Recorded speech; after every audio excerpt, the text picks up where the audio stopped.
Nilesh, hi, good morning. I was just going through the data. At the same time, yesterday we had fallen 13% on the Sensex, almost 13% in the Nifty, and a bigger, deeper gash when it came to the broader markets, or for that matter, the Nifty Bank. From there, Nilesh, it's been a remarkable journey of the market, and if that phrase were to be right, buy the fear, that is what the markets have proven time and again, and it was no different in the year gone by. As you look back though, Nilesh, I know I'm starting on a more reminiscent note as opposed to talking about the current state of things. What would you say have been your biggest learnings, and what is it that you felt that you could have done different as an investor? So if I had the benefit of hindsight, I would have loved to sell everything on 17th of Jan and buy everything on 27th of March 2020. But that's the wisdom of the hindsight. I don't think so. I would have done anything different than what I did in 2020. Despite COVID-19 uncertainty, we requested our investors to follow disciplined asset allocation. We didn't try to time the market. We bought quality stocks and stayed invested through the mother of bear market as well as mother of bull market.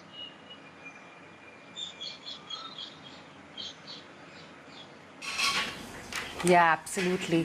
Things are a lot different now than Nilesh. You know, I mean, that post-budget rally clearly has cooled off completely. You're seeing commodities on an uptake. The newest devil seems to be the, US bond yield spike, and, a lot of fears around whether or not there are going to be any taper tantrums coming in from the Fed next. Where do you think the construct of the market would be 1 year hence? Same time next year when we're going to be talking, what is it that your flashback moment would be like? So undoubtedly, markets are going through a wall of worry. There is rising active cases in India, especially in Maharashtra and Mumbai. Second, there is inflation fear coming back. And third, there is worry about rising interest rates, which can derail equity market. My feeling is that 1 year down the line, we would have conquered all these worries. Active cases would have come down courtesy vaccination. Inflation will remain subdued. It will remain high for a while because of rising commodity prices. But today we are already seeing oil cooling off. So inflation will remain range bound. Interest rates will rise, but it will not rise to an extent that will derail economic recovery. What today market has factored in and which will be proven in the days to come will be rising corporate profitability. Corporate India has cut cost. They have become fitter, and falling interest rates along with cost cut has expanded their margin, and that rising profitability will continue to pull markets up.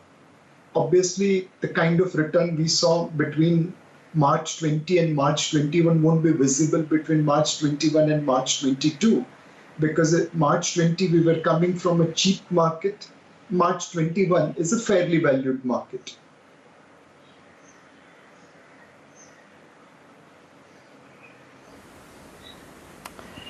Fair enough.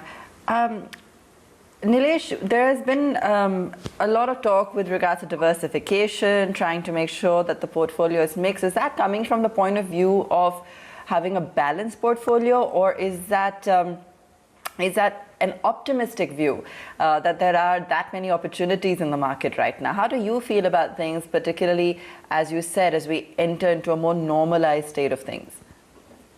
So I think there is adage which says that don't put all your eggs in one basket. There is benefit in diversification. Now, obviously, concentration has higher return and higher risk. Diversification to an extent optimizes your risk. Our approach to investment has been more diversified in nature. We believe there is still uncertainty in market and economy, and more diversified you remain, you will have ability to absorb volatility. If one of your call goes right, you can take some profit out over there. One of your call doesn't work out in the near term, you can average yourself into this. In concentration, you don't have ability to take profit or average in, whereas in diversified portfolio, you are able to do that easily.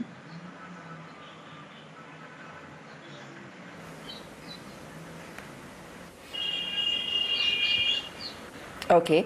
There's been a rising interest once again in, of IT for obvious reasons, but also FMCG, which was interesting. Is that a move towards defensives, or is that really, is there more merit in that, in a kind of resurgence that everyone's anticipating, or, looking towards when it comes to earnings, particularly in the FMCG names? So as the uncertainty of inflation, rising interest rates, and active cases haunt market, the natural tendency is to go towards defensives, and within that, IT and FMCG provide that solid defensiveness. More importantly, many of the high-valued FMCG companies have not performed in last 3 months, so there is some amount of underperformance over there, which is also pushing investors to take shelter in the defense of FMCG. Our feeling is that this is the cycle which one will have to play out. We still remain focused on growth, and we believe IT sector will continue to do well from a growth point of view. Valuations are also reasonable, and we think IT has a potential to outperform FMCG.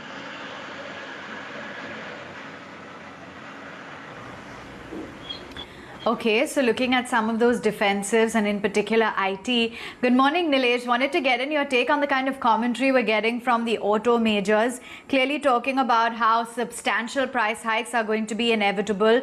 The next 2 to 3 quarters are definitely going to see raw material prices remaining high. What is your outlook on how this is likely to impact the overall demand, and where is it that you'd like to, advise investors to look at within the auto space? Would it be the two-wheelers, some of the tractor majors, four-wheelers, etc.? So if we break up the auto sector, tractor market has done extremely well from a volume point of view in 2020. And it continues to remain supported by good monsoon and money moving into rural economy. In terms of two-wheeler, again, you have one company which is more focused on rural India, other which is more focused on exports. We believe right now, two-wheeler and tractor market provide better opportunity within automobile space. Then comes the passenger vehicle car. Over here, raw material prices have gone up. Chip shortages have come and hit the supply side. And there are many models of car where waiting period is extending up to 6 months. In this kind of scenario, where volumes will be constrained because of chip shortages and raw material price will impact margin unless until you are able to take a price rise, clearly auto sector, especially passenger vehicle, will remain little bit under pressure. Maybe there will be a little lower prices compared to current, which will be a good entry point. On commercial vehicle, there are some long-term trends. One, dedicated freight corridor coming into play. Now that's going to alter probably the way goods are moved today between northern India to eastern and western India. Railway freight is far more competitive vis-a-vis road freight. So there will be one impact on long-term demand of commercial vehicles. Second, there will be also financing availability for commercial vehicles. And third, operators' willingness to invest into commercial vehicles in view of the uncertainty going forward. Put all these things together, our approach will be to remain overweight on the tractor and two-wheeler market, two-wheeler players, try to average into passenger vehicle players, and avoid commercial vehicle for the time being.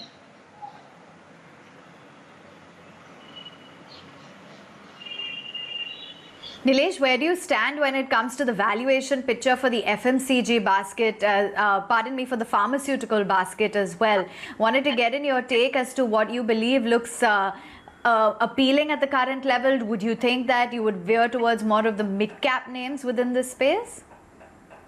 So pharma, while there is one sector, in reality there are multiple sectors within that. One is the local pharmaceutical companies. They produce locally and distribute locally. The other one is companies which are providing bulk drugs and API to generic pharma producers. They don't take much risk because whosoever gets the approval, they will be in a position to provide raw material. The third is the generic pharma producer who goes and takes approvals, takes the risk of US FDA registration, and reaps the benefit when they get the approval. Fourth one is a player who wants to become branded player in global market. It's a long gestation period, but if you are successful at that, you create a lot of values. On top of it, you also have diagnostic chains and hospital. So effectively, when you look at pharma, there are the 6 subsectors which are available within that. And all these companies, while they are called pharmaceutical companies, they trade on a different parameter. Their levers are different. Today, we believe pharma is pure bottom-up approach. We remain bullish on diagnostic and pathology sector. We remain bullish on some of the generic players as well as local players. But it's purely bottom-up story. If you find a good company doing well, managing risks, they have clean factory structure, then probably it's worth investing into them.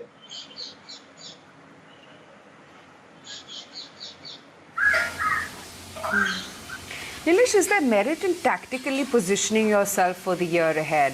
I mean, would you have a larger exposure to large caps? Because it seems that it's going to be a bit of a volatile ride. It already has turned out to be all throughout the month of March.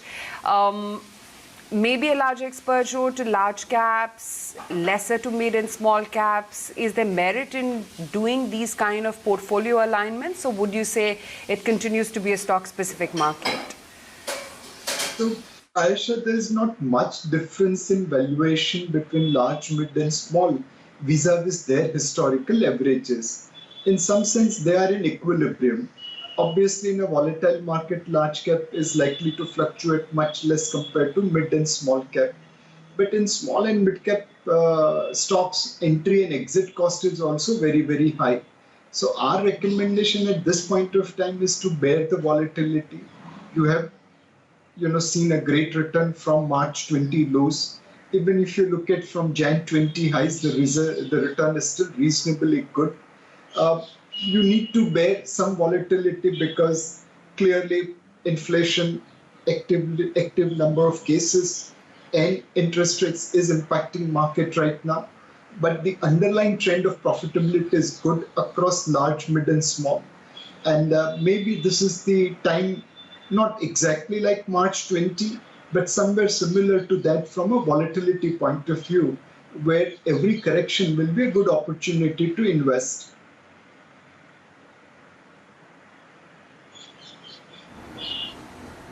So Nilesh, if someone had to come to you and say that, I want to get rich, maybe 1 year, maybe 2 years, via the SIP route, what would you, advise them as someone who's seen the markets go through all the troughs and turns and seen the highs and seen the lows? I will tell him to go and read the story of Birbal ki khichdi. Birbal's khichdi takes time to cook. And if you want to become rich in 2 years through SIP in mutual funds, I don't think so that's possible. Wealth is built over a long period of time. The magic of compounding works over a long period of time. In 2 years, equity is not the right asset class. When you're looking for wealth creation through SIP in equity mutual funds, you have to take 15-20 year view. There's no shortcut to success.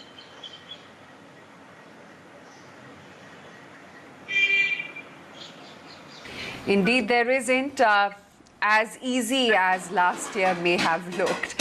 But Nilesh, great speaking with you. Thank you so much for taking the time out and joining in today. Thank you.